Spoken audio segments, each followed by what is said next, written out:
السلام علیکم دوستو، کیسے ہیں آپ سب؟ اللہ سے دعا ہے آپ سب خیریت سے ہوں اور آپ کی زندگی خوشیوں سے بھرپور ہو۔ آپ سب سے گزارش ہے کہ اگر آپ میرے اس چینل پر نئے ہیں تو لازمی اس چینل کو سبسکرائب کر لیں۔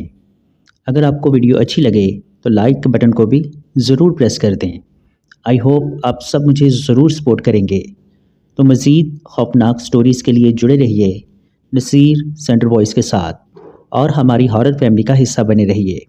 بہت شکریہ دوستو، بڑھتے ہیں آج کی سٹوری کی طرف۔ دوستو، یہ سٹوری ہمیں فاروق نے اسلام آباد سے بھیجی ہے۔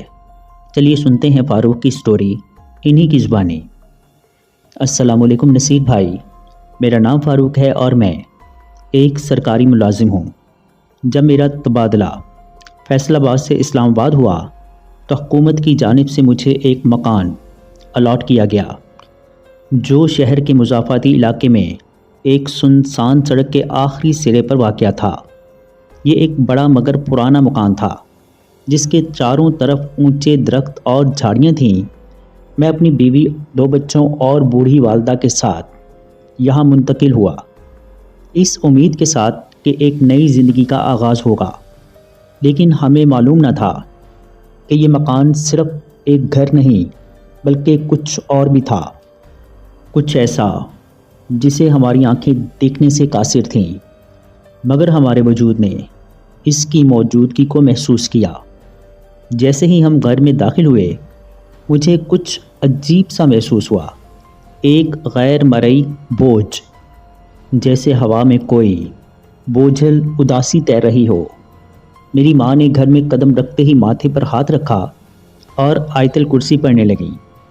میری بیوی نے بھی کچھ عجیب سا محسوس کیا، لیکن ہم سب نے اسے محض تھکن سمجھ کر نظر انداز کر دیا۔ کچھ دن سب ٹھیک رہا، لیکن پھر عجیب و غریب واقعات ہونے لگے۔ رات کو دروازے خود بخود کھلنے اور بند ہونے لگے، جیسے کوئی نادیدہ قوت انہیں دھکیل رہی ہو۔ صحن میں لگے درخت پر جھولا جو رات کے وقت بغیر کسی ہوا کے ہلنے لگتا۔ سب سے خوفناک بات یہ تھی کہ جھولے کے قریب جانے پر اوپر درخت سے سرگوشیوں کی آوازیں آتیں، جیسے کئی لوگ وہاں موجود ہوں۔ رات کے آخری پہر دیواروں سے کسی کے آہستہ سے سرکنے کی آوازیں آتیں۔ کبھی کبھی ایسا محسوس ہوتا کہ کوئی چیز ہمارے ارد گرد حرکت کر رہی ہے، مگر نظر کچھ نہ آتا۔ اکثر رات کے وقت کچن سے برتن گرنے کی آوازیں آتیں۔ جب میں اور میری بیوی جا کر دیکھتے تو بہت سے برتن زمین پر ادھر ادھر بکھرے پڑے ہوتے۔ یہ سب دیکھ کر ہمارے رونگٹے کھڑے ہو گئے۔ میری بیوی نے ایک دن کپڑے تبدیل کرتے ہوئے آئینے میں ایک خوفناک چیز دیکھی۔ اس نے مجھے بتایا کہ جیسے ہی میں آئینے میں خود کو دیکھتی ہوں، اس کا عکس دیر سے حرکت کرتا ہے۔ اسے ایسا محسوس ہوتا ہے جیسے کوئی اس کے پیچھے کھڑا ہو۔ ایک رات میں نے خود بھی آئینے میں اپنے پیچھے ایک سائے کی جھلک دیکھی۔ جب مڑ کر دیکھا تو وہاں کچھ نہ تھا، مگر آئینے میں وہ پرچھائی بدستور موجود تھی۔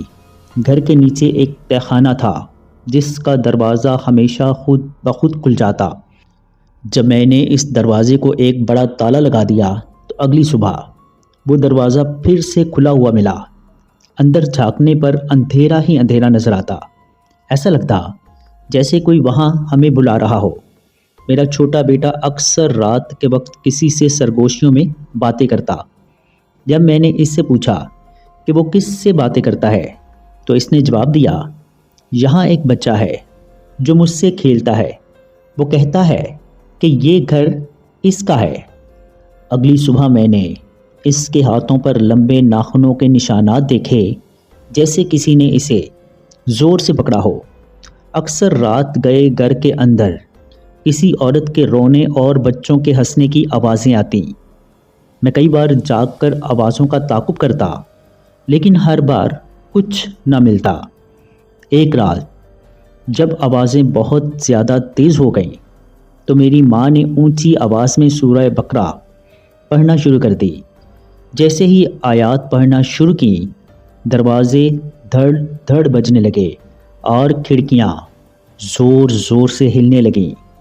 یہ سب واقعات اتنے زیادہ خوفناک ہو چکے تھے کہ میری بیوی اور ماں نے گھر چھوڑنے کی ضد کر دی، لیکن میں حقیقت جاننا چاہتا تھا۔ میں نے محلے کے ایک بزرگ سے اس مکان کے بارے میں پوچھا تو جو کچھ انہوں نے مجھے بتایا وہ میری روح تک کو ہلا دینے کے لیے کافی تھا۔ اس بزرگ نے مجھے بتایا کہ اس مکان میں ایک خاندان آباد تھا جو کئی سال پہلے یہاں کسی حادثے کا شکار ہو گیا تھا جس میں وہ سارا خاندان مارا گیا۔ ایک رات جب یہ سب خوف و ہراس حد سے بڑھ گیا تو ہم نے فیصلہ کیا کہ یہ گھر چھوڑ دیں گے۔ میں نے قرآن پاک کی تلاوت کی اور سب کو اکٹھا کیا۔ جیسے ہی ہم جانے لگے گھر کی تمام لائٹس بند ہو گئیں، دروازے ایک جھٹکے کے ساتھ بند ہو گئے اور پورے مکان میں زوردار قہقہے گونجنے لگے۔ ہم سب نے دوڑ لگا دی۔ جیسے تیسے کر کے ہم دروازہ کھول کر باہر نکلے۔ پیچھے مڑ کر دیکھا تو کھڑکی میں ایک سائے کو کھڑا پایا جو ہمیں گھور رہا تھا۔ ہم نے وہ مکان چھوڑ دیا، مگر آج بھی کبھی کبھار رات کو سوتے ہوئے میرے کانوں میں وہی سرگوشیاں گونجتی ہیں۔ کبھی کبھی مجھے لگتا ہے کہ وہ سایہ اب بھی مجھے دیکھ رہا ہے۔ دوستو، یہ سٹوری ہمیں عامر نے ساہیوال سے بھیجی ہے۔ چلیے سنتے ہیں عامر کی سٹوری انہی کی زبانی۔ السلام علیکم نصیر بھائی، میرا نام عامر ہے اور میں ساہیوال سے بلانگ کرتا ہوں۔ ہم 4 دوست، میں، قاسم، شیراز اور فہیم نے مری کی پرسکون وادی میں جانے کا منصوبہ بنایا۔ ہم شام ڈھلے مری پہنچے، مگر حیرت کی بات یہ تھی کہ وہاں کے تمام ہوٹلز مکمل طور پر بک تھے۔ ہم نے ہر جگہ کمرے کے لیے پوچھا، مگر ہمیں کہیں بھی کمرہ نہیں ملا۔ رات گہری ہوتی جا رہی تھی اور سردی حد سے تجاوز کر رہی تھی۔ آخر کار ایک مقامی شخص نے ہمیں مشورہ دیا کہ اگر ہم چاہیں تو ایک پرانے ریسٹ ہاؤس میں رات گزار سکتے ہیں جو گھنے جنگل کے بیچوں بیچ واقع تھا۔ ہمارے پاس کوئی اور چارہ نہ تھا، لہٰذا ہم نے مجبوراً وہاں جانے کا فیصلہ کیا۔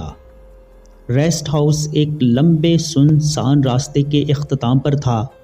گھنا جنگل اسے چاروں طرف سے گھیرے ہوئے تھا۔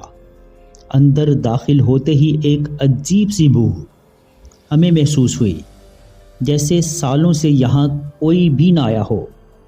جیسے ہی ہم ریسٹ ہاؤس میں داخل ہوئے، ریسیپشن پر کچھ تفصیلات دینے کے بعد ہمیں ایک کمرہ دیا گیا۔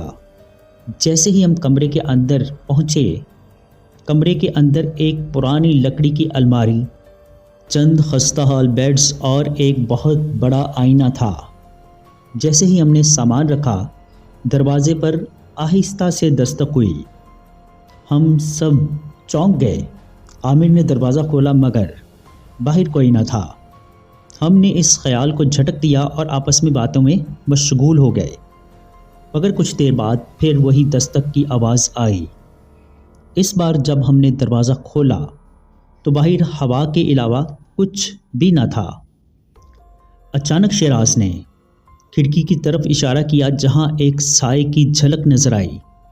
میں نے پردہ ہٹایا مگر باہر بھی کچھ نہ تھا۔ اچانک آئینے میں ہمارے عکس کے پیچھے ایک دھندلی شکل نظر آئی، جیسے کوئی ہم پر نظر رکھے ہوئے ہو۔ جو کمرہ ہمیں دیا گیا تھا وہ اٹیچ باتھ نہیں تھا، اسی لیے قاسم نے باہر جا کر واش روم کرنے کا ارادہ کیا۔ جلد آ جانا، اکیلا مت جا، فہیم نے مذاق میں کہا۔ قاسم ہنستا ہوا دروازے سے باہر نکل گیا، مگر کافی دیر ہو گئی۔ جب قاسم واپس نہیں آیا تو ہمیں تشویش ہونے لگی۔ میں نے اور عامر نے اسے دیکھنے کے لیے باہر جانے کا فیصلہ کیا۔ جیسے ہی ہم جنگل کے قریب پہنچے، اچانک ہمیں قاسم کی آواز آئی، مگر وہ عجیب سی تھی، جیسے وہ بہت دور سے ہمیں بلا رہا ہو۔ ہم نے آواز کا تعاقب کیا اور جنگل میں داخل ہو گئے۔ جیسے ہی ہم کچھ قدم آگے بڑھے، ہمیں لگا جیسے ہمارے ارد گرد درخت حرکت کر رہے ہوں۔ ہم نے ارد گرد دیکھا اور اچانک فہیم چیخ اٹھا۔ اس نے درختوں کے درمیان ایک روشنی دیکھی، جیسے کوئی وہاں آگ جلا کر بیٹھا ہو، مگر جب ہم قریب پہنچے تو وہاں کچھ بھی نہ تھا۔ زمین پر کسی کے گھسیٹے جانے کے نشانات تھے اور درخت کے تنوں پر کسی نے چھیل چھیل کر عجیب و غریب نشانات بنا رکھے تھے۔ پھر اچانک ایک درخت کی شاخ پر ایک پرانا خون آلود کپڑا ہمیں لٹکتا ہوا نظر آیا اور ہم نے قاسم کو ایک جگہ بے ہوش پایا۔ اس کے ہاتھوں پر عجیب نشانات تھے، جیسے کسی نے ناخنوں سے کریدا ہو۔ ہم گھبرا گئے اور اسے اٹھا کر واپس ریسٹ ہاؤس کی طرف بھاگے۔ جیسے ہی ہم کمرے میں پہنچے، دروازہ خود بخود دھڑام سے بند ہو گیا اور کھڑکیوں کے شیشے لرزنے لگے۔ شیراز نیند میں بڑبڑانے لگا، مگر وہ آواز شیراز کی نہ تھی۔ ایسا لگ رہا تھا جیسے شیراز میں کوئی اور ہو۔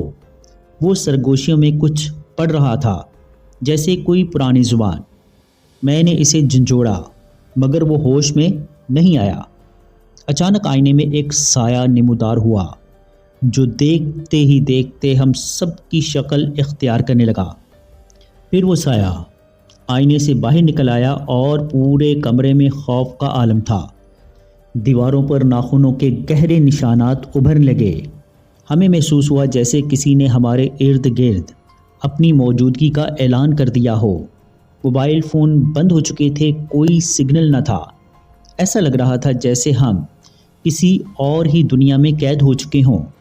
کھڑکی کے باہر کسی کی سرگوشیاں مسلسل ہمیں سنائی دے رہی تھیں، مگر جیسے ہی ہم نے باہر دیکھا تو وہاں کچھ بھی نہ تھا۔ فرش پر اچانک گیلے قدموں کے نشانات نمودار ہونے لگے، جیسے کوئی پانی میں بھیگے پاؤں سے چل رہا ہو۔ عامر کے بیگ پر ایک پرانی خون آلود تصویر پڑی ہوئی تھی، جس میں 4 نوجوان کھڑے تھے، مگر ان کے چہرے دھندلے تھے۔ دروازے پر موجود پرانی زنجیر خود بخود ہلنے لگی، جیسے کوئی انہیں ہلا رہا ہو۔ فہیم کی گردن پر کسی نے زور سے گرفت کی، مگر ہمیں وہاں کوئی نظر نہیں آ رہا تھا۔ اسی طرح ہم نے پوری رات خوف میں کاٹی، اور جیسے ہی صبح کی روشنی نمودار ہوئی، ہر چیز معمول پر آ گئی۔ ہم نے جلدی سے اپنا سامان اٹھایا اور وہاں سے نکلنے کا فیصلہ کیا۔ ہم سب نے ایک دوسرے کو خوف زدہ نظروں سے دیکھا اور بنا کوئی سوال کیے اپنی گاڑی کی طرف دوڑ پڑے۔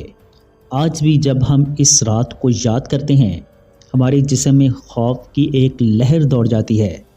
کیا وہ جگہ واقعی آسیب زدہ تھی، یا ہم کسی اور ہی دنیا میں چلے گئے تھے؟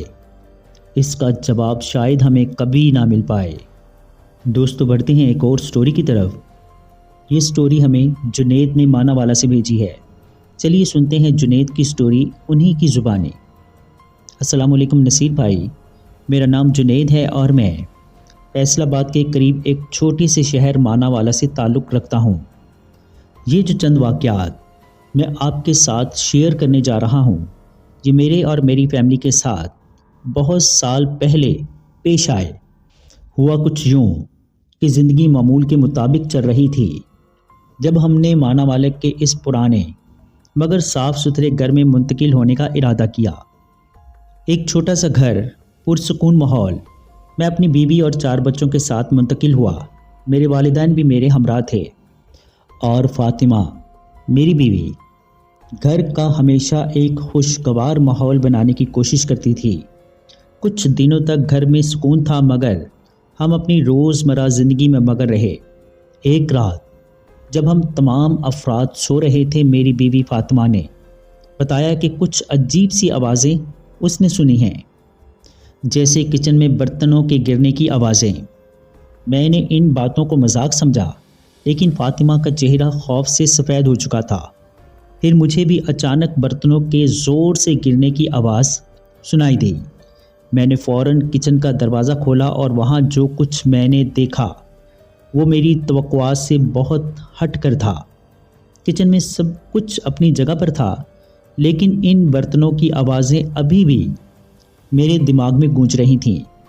اگلے دن جب ہم اس واقعہ کا آپس میں ذکر کر رہے تھے تو میرا چھوٹا بیٹا جو ابھی صرف 5 سال کا ہے، اس نے عجیب بات کہی۔ وہ اپنی ماں سے کہہ رہا تھا، امی یہ بھائی ہیں جو دیوار کے پیچھے رہتے ہیں۔ فاطمہ نے چونک کر بیٹے کی طرف دیکھا اور پھر میری طرف متوجہ ہو گئی، جیسے وہ سمجھ نہ پائی ہو کہ بچے کی زبان سے یہ الفاظ کہاں سے آئے۔ بھائی؟ میں نے فاطمہ سے سوال کیا۔ ہاں، وہ کہہ رہا تھا کہ بھائی ہیں جو دیوار کے پیچھے رہتے ہیں، فاطمہ نے ہچکچاتے ہوئے جواب دیا۔ میرا دل ایک لمحے کے لیے خوف سے بھر گیا۔ میرے ذہن میں بے شمار سوالات نے جنم لیا، لیکن میں نے بیٹے سے کچھ نہیں پوچھا کیونکہ وہ بچہ تھا اور شاید وہ سچ نہیں کہہ رہا تھا۔ تاہم اس بات نے میرے دل میں خوف کا ایک چھوٹا سا بیج بو دیا۔ اگلے کچھ دنوں میں کچھ اور عجیب و غریب باتیں ہونے لگیں۔ ہر رات میری والدہ کے کمرے سے کسی عورت کے رونے کی آوازیں آتی۔ ایک رات جب میں نے دروازہ کھولا اور اندر جھانکا، وہاں کچھ نہ تھا، بس خاموشی، گہری خاموشی، اور والدہ گہری نیند میں سو رہی تھیں۔ میں نے دروازے کو دوبارہ بند کیا اور اپنے کمرے میں واپس آ گیا، لیکن دل میں ایک عجیب سا احساس تھا۔ کیا وہاں واقعی کچھ تھا یا یہ میری آنکھوں کا دھوکہ تھا؟ میں نے خود سے سوال کیا، لیکن مجھے میرے ذہن نے کوئی تسلی بخش جواب نہ دیا۔ ایک دن جب ہم نے گھر کی پرانی الماری کو کھولا جس میں بہت سارے پرانے کپڑے رکھے ہوئے تھے، ایک عجیب سی بدبو آئی۔ یہ سڑی ہوئی مٹی اور خون کی ہلکی سی بو تھی۔ میں نے فوراً کپڑے نکالے اور اندر دیکھنے کی کوشش کی، مگر کچھ بھی نظر نہیں آیا۔ مجھے ایسا لگ رہا تھا کہ یہ کوئی گہرا راز ہے یا یہ سب صرف ہمارا وہم ہے۔ میں نے خود سے پھر سوال کیا، مگر جواب ندارد۔ ایک رات جب میں بستر پر لیٹا تھا اور سو رہا تھا، اچانک مجھے محسوس ہوا کوئی چیز آہستہ آہستہ میرے سینے پر چڑھ رہی ہے، جیسے کوئی شے مجھے جکڑ رہی ہو۔ میں نے ہڑبڑاتے ہوئے آنکھیں کھولیں اور فوراً بستر سے اٹھ بیٹھا، مگر کمرہ بالکل خالی تھا۔ میرے دل کی دھڑکن تیز ہو گئی اور میرے ذہن میں اس لمحے کی شدت کا احساس باقی تھا۔ اس واقعہ نے مجھے بہت ہی زیادہ خوفزدہ کر دیا تھا۔ ان پر اسرار واقعات کے دوران میں نے محسوس کیا کہ اس گھر کی دیواروں میں کچھ چھپا ہوا ہے، جیسے کوئی گہرا راز دفن ہو۔ ہر رات یہ عجیب و غریب واقعات بڑھنے لگے۔ پھر ایک رات جب ہم سب سو رہے تھے، میری آنکھ کھل گئی۔ گھر میں مکمل سکوت طاری تھا، بس دور سے کسی چیز کی حرکت کرنے کی ہلکی ہلکی آواز آ رہی تھی۔ میری نظریں کمرے کے کونے میں گئیں اور وہاں ایک سیاہ سایہ حرکت کرتا ہوا مجھے دکھائی دیا۔ میری آنکھوں نے جیسے اسے پورے طور پر واضح نہیں دیکھا، مگر دل میں ایک ایسا خوف تھا جس نے مجھے جکڑ رکھا تھا۔ میں نے فوراً فاطمہ کو جگایا۔ میرے جگانے پر وہ بھی خوفزدہ ہو کر اٹھ بیٹھی۔ میں نے کمرے کی چاروں طرف دیکھا، لیکن کچھ بھی نظر نہیں آیا۔ یہ لمحہ میری زندگی میں ہمیشہ کے لیے نقش ہو گیا اور مجھے لگا جیسے اس گھر میں کچھ ہے جو ہم نہیں دیکھ پا رہے۔ میرا بیٹا اب مزید عجیب باتیں کرنے لگا تھا۔ وہ اکثر باتیں کرتا رہتا، جیسے وہ کسی ایسی مخلوق سے باتیں کر رہا ہو جو وہاں موجود نہیں۔ وہ اپنی ماں سے کہتا، امی وہ بھائی آ گئے ہیں، وہ ہمیں ساتھ لے کر جائیں گے۔ وہ بار بار کہتا۔ فاطمہ نے اس کی باتوں پر توجہ دی، لیکن میں نے اسے نظر انداز کر دیا کیونکہ وہ بچہ تھا اور وہ شاید صرف کھیل رہا تھا۔ لیکن اس کی باتوں میں کچھ تو ایسا تھا جو میری روح کی گہرائی میں اتر رہا تھا۔ وہ کہتا تھا کہ دیوار کے پیچھے ایک جگہ ہے جہاں وہ سب رہتے ہیں، اور جب وہ ان کے بارے میں بات کرتا، ایک خوفناک سا سایہ میرے ذہن میں آ جاتا۔ پھر ایک دن جب میں نے بیٹے سے پوچھا کہ وہ بھائی کون ہے، اس نے میری طرف دیکھا اور بولا، وہ جو دیوار میں رہتے ہیں اور وہ ہمیں کچھ نہیں کریں گے، وہ صرف ہمیں دیکھتے ہیں۔ یہ باتیں مجھے بے چین کر رہی تھیں اور مجھے لگنے لگا کہ اس گھر میں کچھ ایسا ہے جو ہم سمجھنے سے قاصر ہیں۔ جب میں نے اپنے والد کے ساتھ پرانی الماری کو کھولا، وہاں کچھ ایسی چیزیں رکھی ہوئی تھیں، کچھ کپڑے، کچھ کاغذات اور ایک چھوٹا سا صندوق۔ میری والدہ کا کمرہ ایک اور عجیب مقام بن چکا تھا۔ ایک رات جب میں اپنی والدہ کے کمرے میں گیا، دروازہ کھولا اور میں نے انہیں باتیں کرتے ہوئے سنا، جیسے وہ کسی سے بات کر رہی ہوں، لیکن کمرے میں کوئی بھی نہ تھا۔ میں نے والدہ کو آواز دی اور وہ ہڑبڑاتے ہوئے اٹھیں۔ کیا بات ہے؟ میں ان سے پوچھنے کی جرت نہ کر سکا کہ وہ کس سے بات کر رہی تھیں۔ وہ پرسکون نظر آئیں، لیکن میرے اندر بے چینی بڑھتی جا رہی تھی۔ یہ سب واقعات مجھے بتا رہے تھے کہ اس گھر کی دیواروں میں کچھ چھپا ہے، کچھ ایسا جو ہم تک نہیں پہنچ سکا۔ ان تمام واقعات کے بعد ہم نے روحانیت کے لیے چند عالموں سے رابطہ کیا۔ انہوں نے گھر میں آ کر سارے حالات و واقعات کا جائزہ لیا اور پھر 21 دن تک مسلسل وہ ہمارے گھر آ کر مخصوص ورد کرتے رہے اور پانی پڑھ پڑھ کر دیواروں پر چھڑکتے رہے، اور ہمیں بھی نصیحت کی کہ نماز کی پابندی کریں اور ہمیشہ باوضو رہیں اور جتنا ہو سکے گھر میں سورہ بقرہ کی تلاوت کریں۔ کافی عرصہ یہ سلسلہ جاری رہا۔ بالآخر یہ پیرانارمل ایکٹیویٹیز آہستہ آہستہ کم ہونے لگی اور آخر ایک وقت ایسا آیا کہ بالکل ختم ہو گئیں۔ اب اللہ کا لاکھ لاکھ شکر ہے کہ بہت سال بیت گئے، لیکن وہ پیرانارمل ایکٹیویٹیز دوبارہ کبھی نہیں ہوئی۔ میرے ماں باپ تو پہلے ہی نماز کے پابند تھے، لیکن ان واقعات کے بعد میں اور میری بیوی نے بھی باقاعدگی سے نماز پڑھنی شروع کر دی۔ یہ نماز ہی کی برکت ہے کہ ہمیں ان خوفناک واقعات سے نجات ملی۔ بہت شکریہ جنید بھائی، آپ نے اپنی یہ سٹوری ہمارے ساتھ شیئر کی۔